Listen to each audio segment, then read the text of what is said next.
আপনার বাচ্চা কি জিনিসপত্র ছড়িয়ে রাখে, বারবার বললেও শুনে না? আপনি কি চিৎকার করেন, তারপর আবার অপরাধ বোধে ভোগেন? কিন্তু জানেন কি, জাপানের বাবা মায়েরা এই সমস্যাটা সমাধান করে ফেলেন মাত্র 5 সেকেন্ডে। মারধর নয়, বকা নয়, চিৎকার নয়, পুরস্কার, শাস্তিও নয়। আজকের ভিডিওটিতে আমি আপনাদের সাথে শেয়ার করব, আপনাদেরকে জানাবো জাপানিজ 5 সেকেন্ড রেসপন্সিবিলিটি ট্রিক, যেটা ব্যবহার করে জাপানের শিশুরা নিজে থেকেই দায়িত্ব নিতে শেখে। ভিডিওটা শেষ পর্যন্ত দেখুন, কারণ শেষে একটি চমৎকার আকর্ষণীয় একটি উদাহরণ থাকছে, একটা এক্সাম্পল থাকছে, এবং থাকছে বয়স ভিত্তিক প্রয়োগ। তো আসসালামু আলাইকুম ভিউয়ার্স, আমি জেসমিন।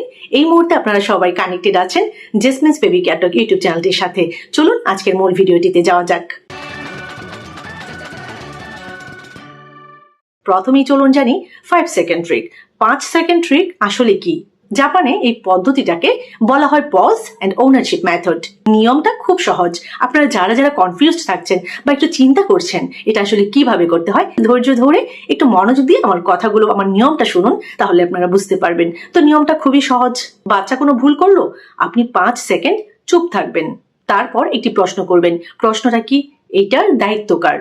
লক্ষ্য করুন, আপনি কিন্তু বাচ্চাকে বলছেন না তুমি কেন করলে, কতবার তোমাকে বলেছি, তাও তুমি শোনো না। আপনি কিন্তু বাচ্চাকে কোনো কিছুই বলছেন না। আপনি কি করলেন? 5 সেকেন্ড চুপ থাকলেন, এবং তারপরে আপনি শুধু দায়িত্বটা বাচ্চার কাছে ফিরিয়ে দিচ্ছেন। আপনার কাছে নিশ্চয়ই এটা খুব সিম্পল মনে হচ্ছে, কিন্তু গবেষণা কি বলছে জানেন? গবেষণায় প্রমাণিত কেন এটা কাজ করে। শিশু মনোবিজ্ঞানে বলা হয় বাচ্চার ব্রেইন সেলফ ডিসিশন করলে দায়িত্ববোধ বাড়ে, আর চিৎকার করলে, চেঁচামেচি করলে, মারধর করলে ফিয়ার তৈরি হয়, একটা ভীতি তৈরি হয়। গবেষণায় আরো অনেক ইন্টারেস্টিং ফাইন্ডিংস রয়েছে। বাচ্চাকে প্রশ্ন করলে বাচ্চার মধ্যে থিঙ্কিং তৈরি হয়, থিঙ্কিং স্কিল ডেভেলপ হয়, বাচ্চাদের ইমাজিনেশন পাওয়ার বাড়ে, বাচ্চাদের কল্পনা শক্তি, স্মৃতি শক্তি এগুলো খুব বেশি দৃঢ় হয়, স্ট্রং হয়। সহজ কথায়, প্রশ্ন করলে বাচ্চাদের মধ্যে থিঙ্কিং তৈরি হয়। গবেষণা বলছে যেসব শিশুকে নিজের কাজের ফল নিজে ভাবতে দেওয়া হয় তারা বড় হয়ে আত্মবিশ্বাসী হয়, বেশি দায়িত্ববান হয়, দায়িত্বশীল হয়। তাছাড়াও সব থেকে যেটা গুরুত্বপূর্ণ, ইমোশনাল ইন্টেলিজেন্ট, এই পাওয়ারটা অনেক গুণ বেড়ে যায়। বাচ্চাদের কমিউনিকেশন স্কিলটাও কিন্তু অনেক ভালো তৈরি হয়।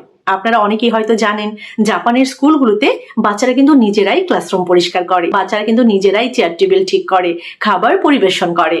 কারণ কি মনে হয় আপনার কাছে?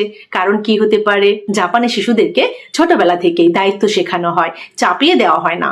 ছোট্ট একটা এক্সাম্পল আপনাদের সাথে শেয়ার করি। খেলনা ছড়িয়ে রাখলে নর্মালি বাবা মায়েরা কি বলে? এসব কি করেছো, এখনই গুছাও, কেন এরকমটা করলে, সব ভাষা এলোমেলো করে দিলে। কিন্তু এই যে 5 সেকেন্ড ট্রিকটা, জাপানিজ 5 সেকেন্ড মেথড, এটা যদি ফলো করা যায়, মাত্র 5 সেকেন্ড চুপ, এরপর বাচ্চাকে জিজ্ঞেস করা এই খেলনাগুলোর দায়িত্ব কার? বাচ্চা তখন বলবে আমার। যখন বাচ্চা এই উত্তরটা দিল আমার, এরপর আপনি আর কিছুই বলবেন না। দেখবেন আস্তে আস্তে বাচ্চার মাথায় নিজেই ক্লিক করবে। আরো একটা ছোট্ট উদাহরণ দিচ্ছি, তাহলে আপনারা বুঝতে পারবেন।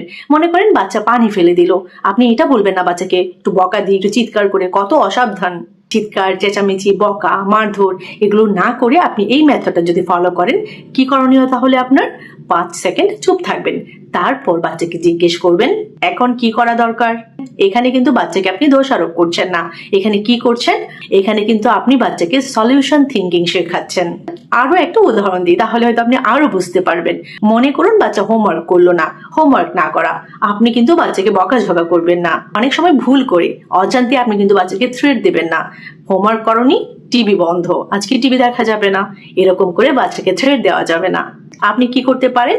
এই মেথডটি আপনি অ্যাপ্লাই করতে পারেন। 5 সেকেন্ড চুপ থাকবেন, এরপর বাচ্চাকে জিজ্ঞেস করবেন হোমওয়ার্ক না করলে কি হতে পারে। এই প্রশ্ন করার মাধ্যমে কি হচ্ছে? দায়িত্ব প্লাস কনসিকোয়েন্স, এখান থেকেই কিন্তু লার্নিং শুরু হচ্ছে। খুব গুরুত্বপূর্ণ এবারে বিষয়টি, সেটা হচ্ছে বয়স ভিত্তিক প্রয়োগ। মানে ছোট বাচ্চাদের ক্ষেত্রে কিভাবে আপনি এই ট্রিকটা অ্যাপ্লাই করবেন, আর একটু বড় বাচ্চাদের ক্ষেত্রে যারা স্কুল গোয়িং তাদের ক্ষেত্রে কিভাবে আপনি অ্যাপ্লাই করবেন, আর একটু যারা বড় বাচ্চা তাদের ক্ষেত্রে আপনি কিভাবে অ্যাপ্লাই করবেন। তো সবসময় মনে রাখবেন 2 থেকে 4 বছর বয়সী বাচ্চাদেরকে যে প্রশ্নটা করবেন সেটা কিন্তু ছোট প্রশ্ন হবে। যেমন আপনি বললেন এটা কে গোছাবে। 5 থেকে 8 বছর বয়সী বাচ্চাদেরকে আরেকটু চিন্তা ভাবনার প্রশ্ন করবেন, যেমন এটার দায়িত্ব কার ছিল। 9 থেকে 12 বছর বয়সী বাচ্চাদেরকে কি রকম প্রশ্ন করবেন? সবসময় মনে রাখবেন কিভাবে এটা দিয়ে বাচ্চাকে প্রশ্ন করবেন। যেমন তুমি কিভাবে এটা ঠিক করবে, মনে রাখবেন বাচ্চার বয়স যত বাড়বে প্রশ্ন তত গভীর হবে। এবার আমি আপনাদেরকে বলবো যে 5টা ভুল করলে এই ট্রিকটি একদমই কাজ করবে না। নাম্বার 1, 5 সেকেন্ড চুপ থাকতে না পারা। নাম্বার 2, প্রশ্নের সাথে রাগ জুড়ে দেওয়া। নাম্বার 3, উত্তর বলে দেওয়া। নাম্বার 4, ব্যঙ্গ করে বলা। Last but not list, number 5, একদিন করেই ছেড়ে দেওয়া। আপনারা অনেকেই কিন্তু আমাকে কমেন্টস করেন যে আপনার এই টিপসটি, আপনার এই টেকনিকটি আমি প্রায় 2 দিন করেছি, কোনো রেজাল্ট পাইনি। এটা কিন্তু কোনো মেডিসিন নয়, এটা কোনো ঔষধ নয় যে আপনি 1 দিন করলেন, 2 দিন করলেন, 5 দিন করলেন যে আপনি রেজাল্ট পেয়ে যাবেন। এটা কন্টিনিউয়াস একটা প্রসেস, কনসিস্টেন্সি থাকতে হবে, তবে আমার বিশ্বাস এটা ভালো আউটপুট বা ভালো রেজাল্ট আপনারা পাবেন। সবসময় আপনাদেরকে এটা মনে রাখতে হবে যে কনসিস্টেন্সি থেকেই কিন্তু সাকসেস আসে। তো আমি আপনাদেরকে বলবো আজ যদি আপনি আপনার বাচ্চাকে সবকিছু করে দেন তাহলে কিন্তু আপনার বাচ্চা শিখবে যে আমার কিছু করার দরকার নেই। কিন্তু আপনি যদি সবকিছু নিজে না করে দিয়ে বাচ্চাকে প্রশ্ন করেন তাহলেই কিন্তু বাচ্চা শিখবে যে আমি পারি। জাপানের বাবা মায়েরা কিন্তু বিশ্বাস করেন যে স্ট্রং চাইল্ড তৈরি হয় দায়িত্ব থেকে, আর দায়িত্ব তৈরি হয় স্বাধীনতা থেকে। আমি তো আপনাদেরকে বলবো আজ থেকে আগামী 7 দিন এই 5 সেকেন্ড জাপানিজ ট্রিকটি মেথডটি আপনারা ফলো করা শুরু করুন। তারপর অবশ্যই আমি বলবো কমেন্ট সেকশনে আমাকে লিখে জানান যে আমার বাচ্চার পরিবর্তন এইরকম হয়েছে, এতটুকু হয়েছে বা এই হয়েছে। আমাকে অবশ্যই কমেন্ট সেকশনে জানাবেন। অবশ্যই আমি বলবো এই ভিডিওটি সব গার্ডিয়ানদের সাথে শেয়ার করে দিন, স্পেশালি এমন প্যারেন্টসদের সাথে শেয়ার করুন যারা আসলে বাচ্চার সাথে চিৎকার করে করে ক্লান্ত। আর বলবো যদি ভিডিওটি ভালো লেগে থাকে একে লাইক করে দিবেন। চ্যানেলে যদি নতুন হয়ে থাকেন, আজকেই যদি প্রথমবার ভিজিট করে থাকেন, অবশ্যই চ্যানেলটি সাবস্ক্রাইব করে রাখবেন। জেসমিন্স বেবি কেয়ার টক ইউটিউব চ্যানেল, পাশে থাকা বেল আইকনটিতে ক্লিক করে রাখবেন, তাহলে পরবর্তীতে যখনই আমি ভিডিও আপলোড করব সবার প্রথমে আপনি নোটিফিকেশন পেয়ে যাবেন। তো সবাই ভালো থাকবেন, বাচ্চাদেরকে ভালো রাখবেন। আল্লাহ হাফেজ।